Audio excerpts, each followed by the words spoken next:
Shalom saudaraku, selamat jumpa kembali. Saudara, keselamatan di dalam kekristenan ini adalah sesuatu yang sangat pasti. Kenapa saya katakan demikian?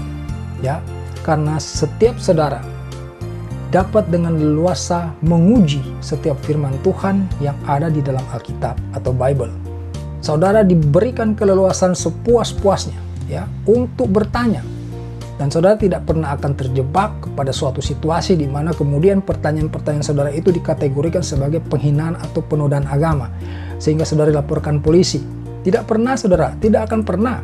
Apalagi sampai mengancam jiwa saudara. Ini sungguh lucu sebab yang kami kabarkan kepada saudara ya bahwa Tuhan kami menyediakan keselamatan bagi saudara. Lah, bagaimana mungkin kemudian saudara malah jadi terancam jiwanya? Ya saudaraku, nah, ini alasan yang pertama. Yang kedua, bahwa di dalam kekristenan itu mempunyai dua pokok ajaran. Yang pertama adalah tentang keselamatan, yang kedua adalah tentang kasih. Kedua hal ini sangat terkait. Yang ketiga, saudaraku, di dalam kekristenan kita tidak berbicara mengenai agama, tetapi kita berbicara tentang juru selamat. Kalau saudara perhatikan dari masa purbakala, ya, zaman dulu, ya, sejak Adam dan Hawa dan seterusnya, Allah tidak pernah mendatangkan agama, ya. Allah tidak pernah mendatangkan agama. Allah mendatangkan nabi, ya. Nabi ke nabi berikutnya, ke nabi berikutnya. Bukan agama. Nah, hal ini persis sama dengan apa yang hari ini terjadi, bahwa kekristenan itu tidak berbicara tentang agama, tetapi kita berbicara tentang juru selamat. Nah, apa dasarnya saya mengatakan kepada saudara bahwa kekristenan itu mempunyai juru selamat, yaitu di dalam Injil Lukas 2 ayat 11, saudaraku, ya. Injil Lukas 2 ayat 11, di sana ada firman Allah yang berkata demikian, pada hari ini, ya, pada hari ini telah lahir bagimu juru selamat Kristus Tuhan di kota Daud. Jadi Kristus itu Yesus, juru selamat dan Tuhan, ya. Yesus adalah juru selamat dan Tuhan.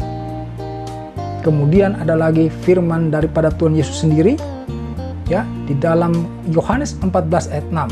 Di sana Yesus berfirman, "Akulah jalan dan kebenaran dan hidup. Tidak ada seorang pun yang akan sampai kepada Bapa jikalau tidak melalui aku." Jadi ini adalah sesuatu pesan yang jelas dan tegas yang menunjukkan garis keselamatan bagi saudara, ya. Saudara, kita ini kalau beragama, kita harus mengenal Allah kita. Di dalam kekristenan, Allah telah menunjukkan wujudnya, ya, melalui Yesus Kristus, ya. Sebab Yesus Kristus itu adalah firman Allah yang menjadi manusia.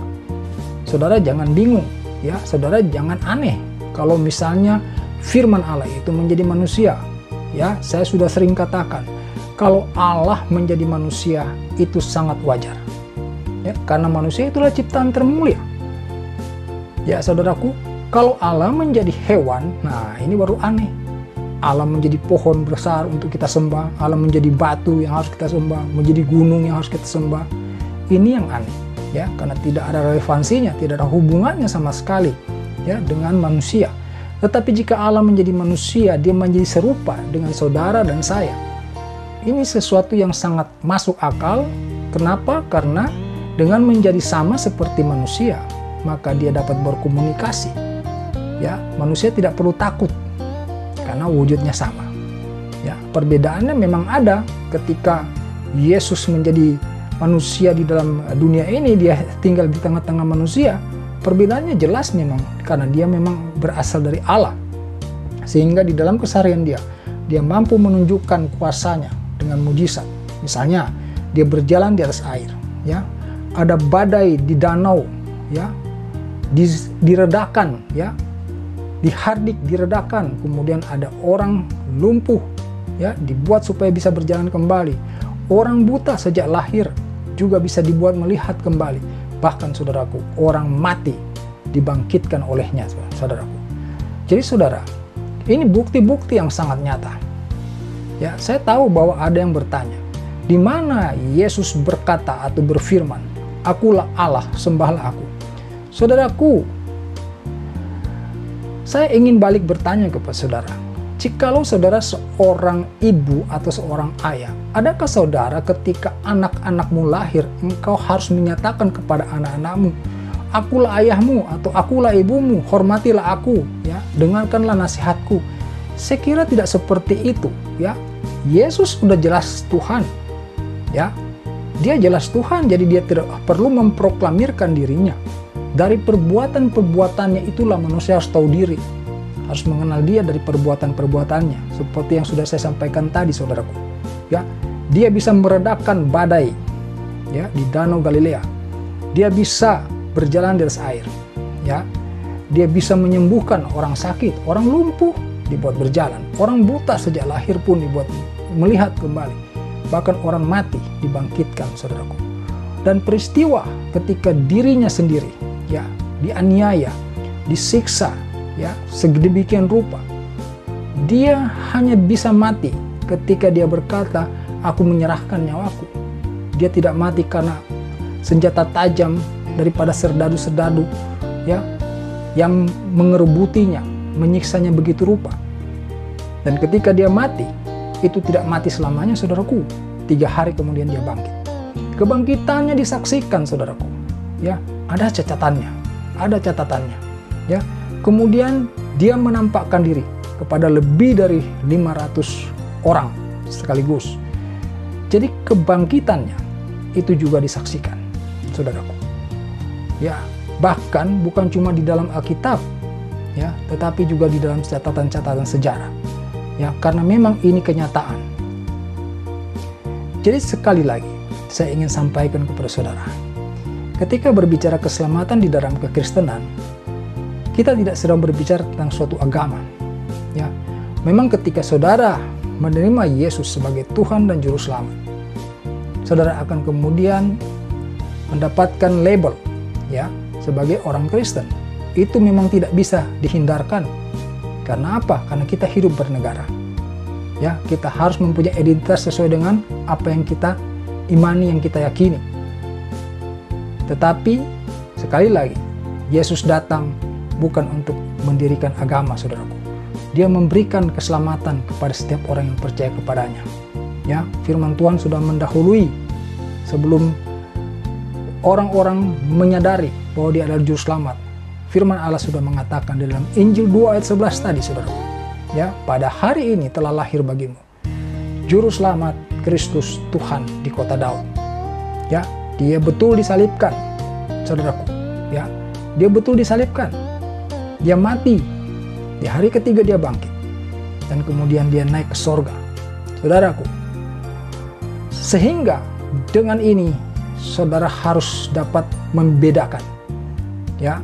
Saudara harus dapat membedakan dan harus bisa menolak setiap pengajaran, ya, yang tidak sesuai dengan apa yang tercatat di dalam Alkitab, ya, di dalam firman Tuhan, saudaraku.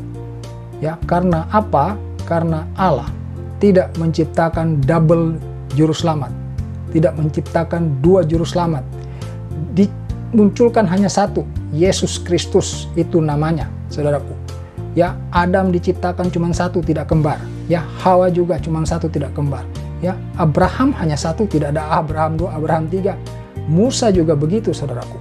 Ya, oleh karenanya dapat dipastikan bahwa Yesus pun tidak ada kembarannya. Saudaraku, kalau saudara ingin belajar tentang keselamatan, saudara ingin belajar tentang keselamatan, sekali lagi saudara ingin belajar tentang keselamatan daripada Yesus Kristus, saudara harus mencarinya di dalam Alkitab. Saudaraku, setiap hamba Tuhan, ya, pendeta-pendeta atau rohaniawan Kristen, ketika mereka menulis tentang sesuatu, ya, terkait kerohanian keselamatan atau apapun yang terkait dengan kerohanian orang Kristen, maka mereka harus mengacu kepada Alkitab itu, saudaraku. Ya, harus mengacu kepada Bible, Alkitab. Mereka tidak bisa mengarang pakai otak mereka sendiri, ya, sehingga bertabrakan dengan apa yang difirmankan Allah di dalam Alkitab. Itu menunjukkan bahwa satu-satunya harus kita percaya adalah Alkitab itu sendiri. Ya, jadi sekali lagi kalau saudara ingin belajar bagaimana keselamatan itu, siapakah Yesus itu, baca di dalam Alkitab. Itu sumber aslinya. Ya, mungkin saja saudara mendengar bahwa Alkitab itu sudah dipalsukan dan lain sebagainya. Tetapi saya mau katakan kepada saudara, sampai hari ini tidak seorang pun yang mengatakan hal demikian mampu menunjukkan originalnya. Ya, hanya mampu berkata itu dipalsukan, tetapi tidak bisa menunjukkan mana kitab aslinya. Saudaraku, tentu saja kita tahu ketika Adam ya diciptakan di Taman Eden, iblis datang untuk merenggut mereka supaya mereka dibinasakan di dalam api neraka oleh karena dosa. Maka dia membuat mereka berdosa. Begitu juga sampai dengan hari ini dan bahkan sampai akhir zaman. Ketika saudara sedang berjuang untuk mencari keselamatan, tentu saja akan ada tantangan supaya saudara tidak berhasil mencapai keselamatan itu. Oleh karenanya, tetap teguh, belajarlah daripada Alkitab, firman Tuhan yang ada di dalam Alkitab. Ya, ini sudah teruji, saudaraku. Ya, karena Alkitab itu bukan baru dicetak 2-3 bulan yang lalu, bukan dicetak 1-2 tahun yang lalu, tetapi sudah ratusan tahun, ribuan tahun. Ya, saudaraku, 2000 tahun yang lalu peristiwa Yesus disalibkan, kemudian dia bangkit dan naik ke surga. Dan kemudian Alkitab mulai ya dibentuk sampai kepada saat ada mesin cetak, dicetak, saudaraku. Jadi sudah sangat tua usia ya, dan terus terawat, terjaga. Kenapa saya katakan terjaga? Karena ini kan firman Allah, saudaraku. Masakan firman Allah bisa dikacau oleh manusia? Ini sesuatu yang aneh, saudaraku, ya. Orang memang bisa punya argumentasi bahwa itu bisa-bisa saja. Iya, menurut manusia bisa-bisa aja. Tetapi bagi Tuhan itu mustahil. Siapa yang lebih punya kuasa? Ya, saudaraku. Jadi kita harus cerdas, ya, kita harus cermat. Jadi saya sudah menyampaikan pesan ini kepada saudara bahwa di dalam kekristenan, sekali lagi, bukan kita sedang berbicara tentang agama. Ya, tidak ada kristenisasi sebetulnya, saudaraku.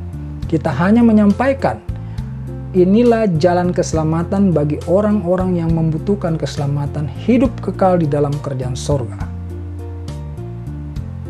Ya, saudaraku, keputusan ada di tangan saudara. Saudara yang memutuskan. Apakah saudara membutuhkan juru selamat yang saya sampaikan ini? Ya, sekali lagi di dalam Lukas 2 ayat 11. Pada hari ini telah lahir bagimu juru selamat, Kristus Tuhan di kota Daud. Terima kasih saudara sudah mendengarkan renungan ini. Kiranya saudara diselamatkan ya dengan menerima Yesus sebagai Tuhan dan juru selamat. Terima kasih saudara. Haleluya. Amin.